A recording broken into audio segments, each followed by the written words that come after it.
ता सब लोगों रो अपना यूट्यूब चैनल पर एक बार सो फिर स्वागत है। आज अपनो टॉपिक है 10वीं क्लास को दैनिक जीवन में रसायन शू। और दैनिक जीवन में रसायन में आप पढ़ चुका काल तक अम्ल, क्षार और लवणा रो परिचय। आगे बढ़ा, आज देखा कि अम्ल क्षार जका है बाकी परिभाषा कहीं कहीं हुए अलग अलग वैज्ञानिक अलग अलग परिभाषाओं समझा पाई कोशिश करिए। हालांकि आ चीज़ जो है वह वैज्ञानिक कॉन्सेप्ट कहलावे यानी संकल्पना। अलग अलग वैज्ञानिक अलग अलग तरीक़ों अम्ल क्षार ने समझा पाई कोशिश करिए। वह कौन सी कॉन्सेप्ट है वैज्ञानिकों का, संकल्पना है, कौन सी परिभाषा है, वहाँ के माध्यम से आज आप क्लास में अम्ल और क्षार ने समझवा की कोशिश करशा। तो पहली संकल्पना है अपनी आर्रेनियस अवधारणा। देखो,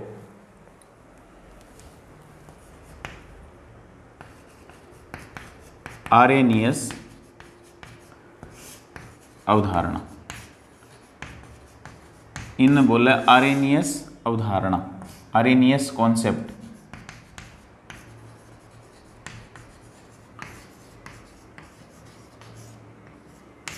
यानी आ चीज आर्रेनियस को मानना हो कि अम्ल तो ए हुए क्षार ए हुए। तो आर्रेनियस के अनुसार अम्ल कौन सा? आर्रेनियस के अनुसार अम्ल ब जका जलीय विलयन के मायने यानी पानी में डालबा के बाद में जका H+ आयन देवे वह तो होगा अम्ल।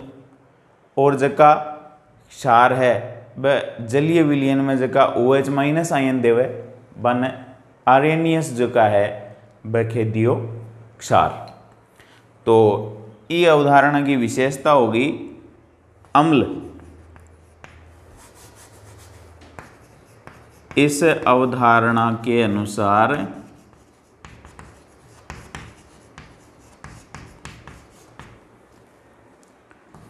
वे पदार्थ जो जलीय विलयन में H+ आयन देते हैं वे अम्ल कहलाते। यानी जल में डालने के बाद, जल में डालबा के बाद में जका H+ आयन देवे बन आपा आर्रेनियस अवधारणा के अनुसार अम्ल कह सका। जी हाँ, HCl है, इन पानी में डाल दिया, हाइड्रोक्लोरिक अम्ल है नाम ही को, जठर रस भी है।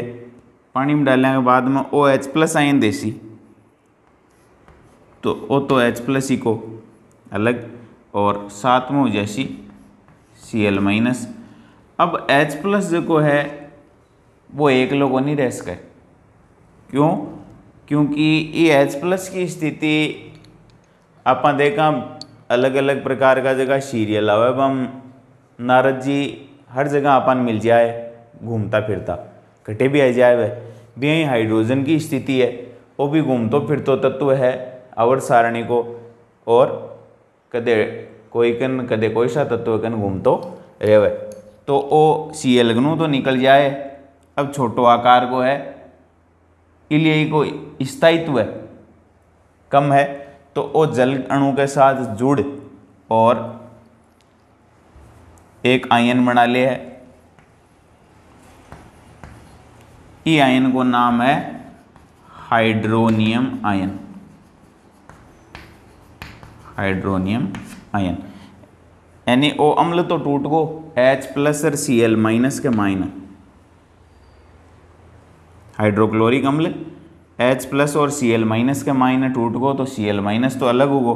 और जो को H+ छोटा आकार को आयन अपन मिलियो है भी कोई स्थायित्व को नहीं, इसलिए स्थायित्व प्राप्त करवा के लिए, स्थायित्व प्राप्त करवा के लिए वो जल के साथ, जल अणु के साथ जुड़ और H3O+ बना ले बिन खेवे हाइड्रोनियम आयन। और बनवा को तरीको वो है H+ H2O के साथ जुड़ जाए। अब हाइड्रोजन तो होगा 3 ऑक्सीजन होगी एक, और एक है चार्ज प्लस को, इको नाम हो जाए हाइड्रोनियम आयन। आगे बढ़ा।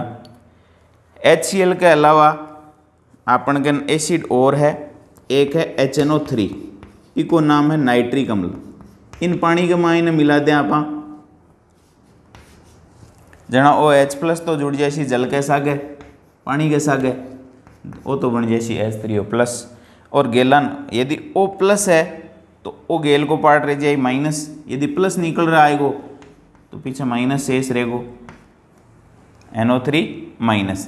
अब आ सब का ब्रैकेट के मायने आप लिखा AQ। AQ को मतलब हुआ एक्वस, जलीय। ये जलीय प्रावस्था के लिए यानी पानी मिला हुआ है।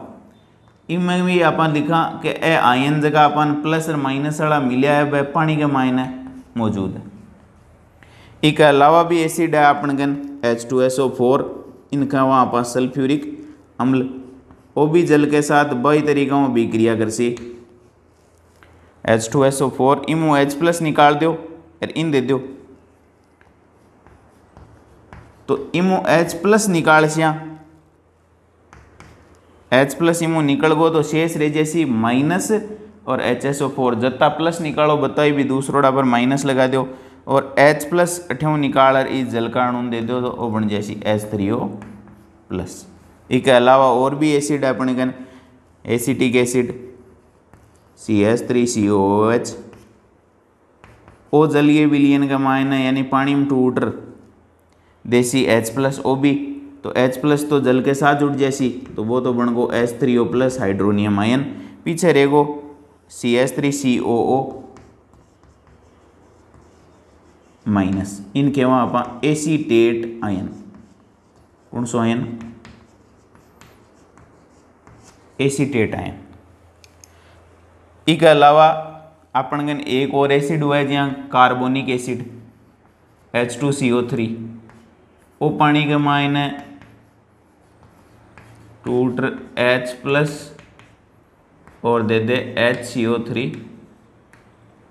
OH+ जल के साथ जुड़े और कहीं बना ली सी H3O+। यानी बात कुल मिलार आओगी कि जका जलीय विलयन के मायने H+ आयन देसी, वह तो होगा एसिड। आ उदाहरण आगे तक चाल सी, अपने 11वीं में भी चाल सी, 12वीं में भी चाल सी, BSc तक जबकि यह उदाहरण अपन बार बार पढ़नी पड़सी। आर्यनीयस अवधारणा, तो आर्यनीयस अवधारणा आ कहे कि जका एसिड वही है जका जलीय विलयन के मायने H+ आयन देवे।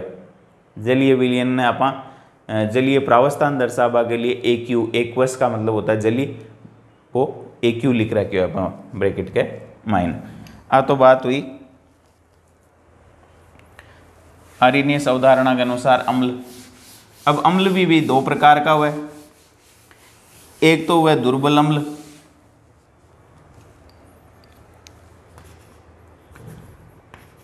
अम्ल की प्रबलता के आधार पर दो कैटेगरी होगी,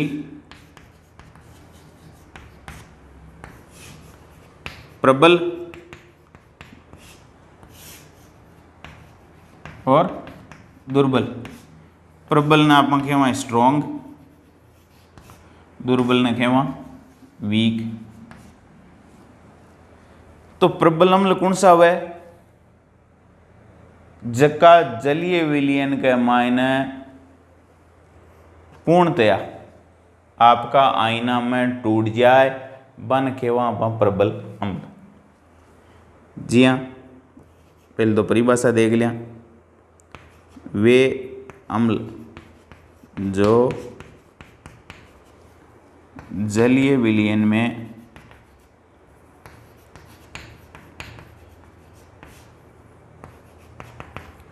पूर्णतया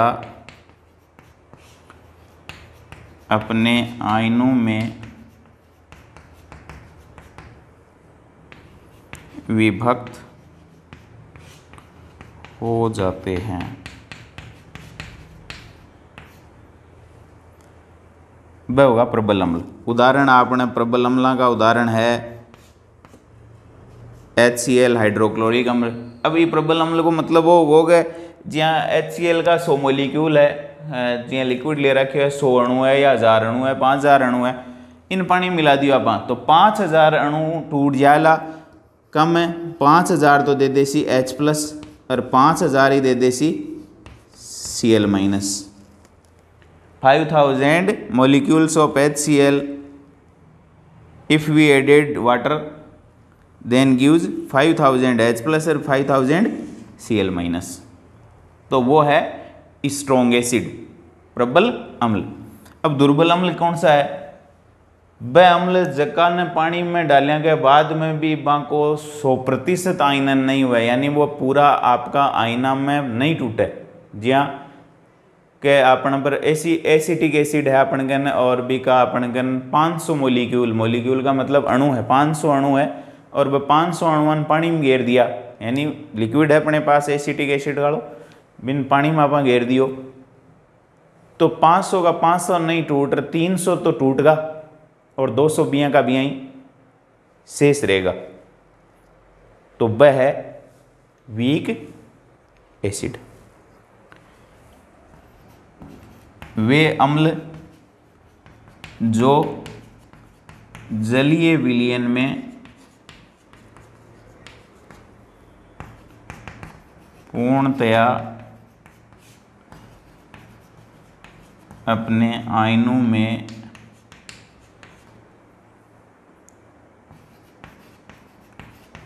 विभक्त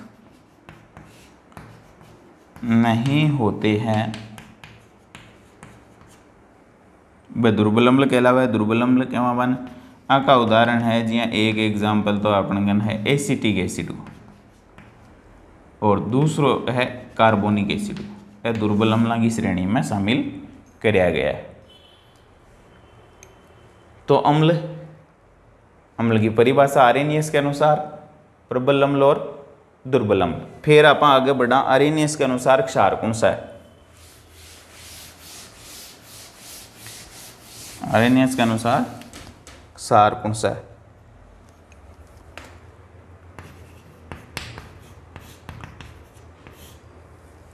आर्हेनियस के अनुसार क्षार बेस, वही बात, बेस, बेबी को बेस पसंद है। तो क्षार जो है वो आर्हेनियस के अनुसार वो पदार्थ क्षार हैं जो जलीय विलयन में OH- आयन, OH- आयन, जिनको हाइड्रोक्सिल आयन या हाइड्रोक्साइड आयन कहते हैं, वो देते हैं। जलीय विलयन में हाइड्रोक्सिल आयन, हाइड्रोक्साइड आयन या OH- आयन जो देते हैं वो क्षार कहलाते हैं। देखो परिभाषा, वे पदार्थ जो जलीय विलयन में, which gives the substance which gives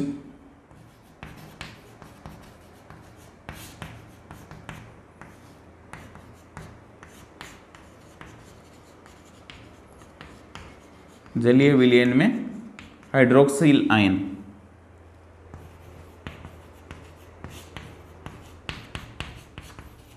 देते हैं। वे पदार्थ जो जलीय विलयन में हाइड्रोक्सिल आयन देते हैं वो क्षार हैं आर्हेनियस अवधारणा के अनुसार।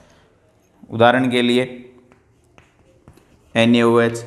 अम्ल तो क्या होते हैं जनरली जो है लिक्विड होते हैं, यानी अपन फिजिकली रूप से देखें तो अम्ल लिक्विड होते हैं। क्षार जो है वो सॉलिड आते हैं। जैसे NaOH है तो उसकी सफ़ेद रंग की पपड़ी जो है वो होती है।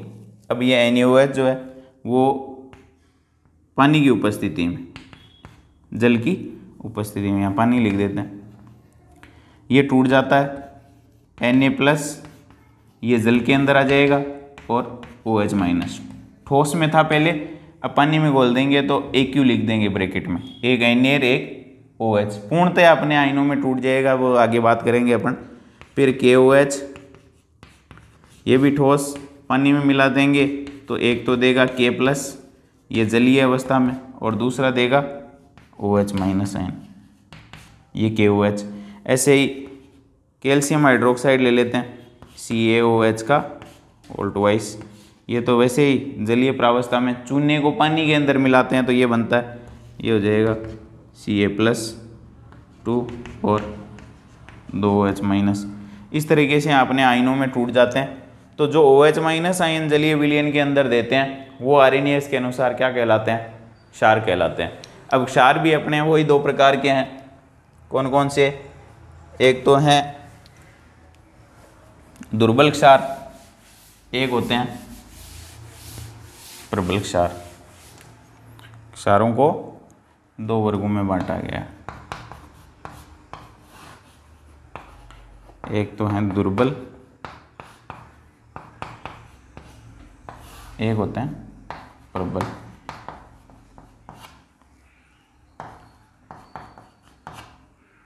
वीक बेस,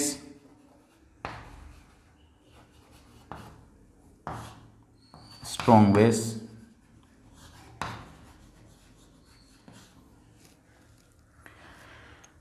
अब दुर्बल क्षार कौन से हैं? जो जलीय विलयन में पूर्णतः अपने आयनों में विभक्त नहीं होते हैं, वो दुर्बल क्षारों की श्रेणी में आते हैं।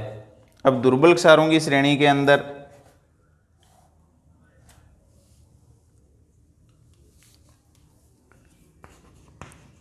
वे पदार्थ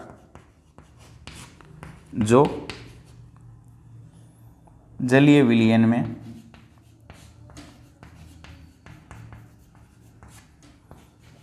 पूर्णतया अपने आयनों में विभक्त नहीं होते हैं, यानी 100% नहीं टूटते हैं। जितने आयन हैं, 500 मॉलिक्यूल हैं, 500 अणु हैं NaOH के। NaOH तो स्ट्रॉन्ग है, कोई भी दुर्बल क्षार है तो वो अपने 500 अणु है, तो 500 के 500 अणु जो है वो आयनों में नहीं टूटते हैं, यानी धनायन और ऋणायन उनका नहीं बनता है। इसके अंदर अपने उदाहरण हो जाएगा जैसे मैग्नीशियम हाइड्रोक्साइड है, अमोनियम हाइड्रोक्साइड है, ये दुर्बल क्षारों की श्रेणी में शामिल किए गए हैं। कैल्शियम हाइड्रोक्साइड भी दुर्बल क्षारों की श्रेणी में ही है, CaOH का (2H) इतना प्रबल नहीं होता है। फिर प्रबल क्षार कौन से होते हैं? तो प्रबल क्षार जो जलीय विलयन में पूर्णतः अपने आयनों में टूट जाते हैं। वे पदार्थ, यानी क्षार हो गए पदार्थ जो जलीय विलयन में, क्षार पदार्थ की जगह यहाँ अपन क्षार काम में लेंगे क्योंकि पदार्थ और भी हो सकता है। वे पदार्थ जो क्षार जो जलीय विलयन में पूर्णतया अपने आयनों में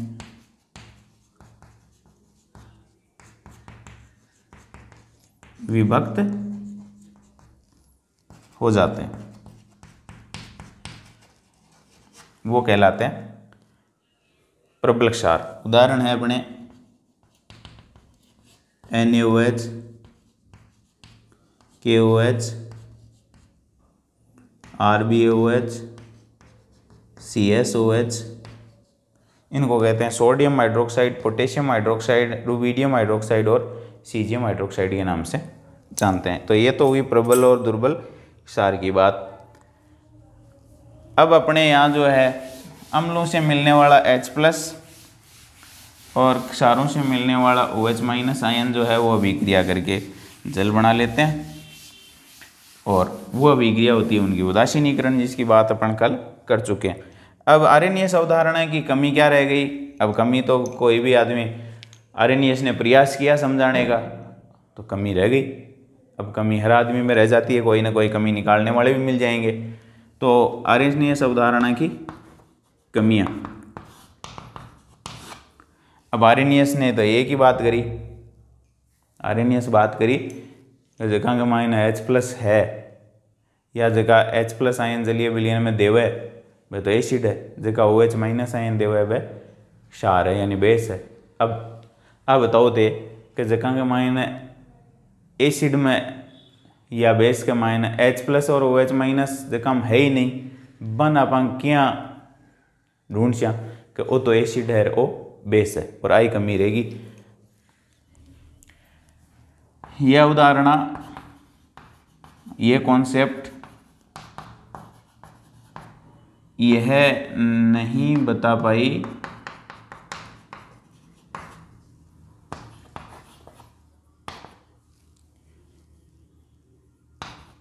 कि जिन पदार्थों में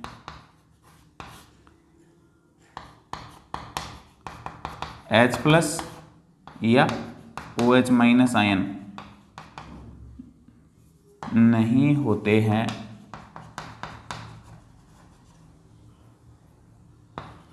उनके अम्ल या क्षार होने का निर्धारण किस प्रकार करेंगे। यानी ये कैसे पता लगाएंगे कि जिनमें H+ या OH- आयन जो जलीय विलयन में नहीं देते हैं, उनका कैसे पता लगाएंगे कि ये तो एसिड है और ये बेस है, ये अम्ल है और ये क्षार है। तो इसकी कमी रह गई और इसकी कमी को दूर करने के लिए नई अवधारणा आ गई। यदि कमी नहीं रहती तो नई चीज़ आएगी कैसे। तो इसमें जो कमी रही उसको दूर करने के लिए एक दूसरे वैज्ञानिक जी आ गए और उन्होंने इसकी कमी को दूर करने का प्रयास किया, जो अपन अगली क्लास में देखेंगे। धन्यवाद।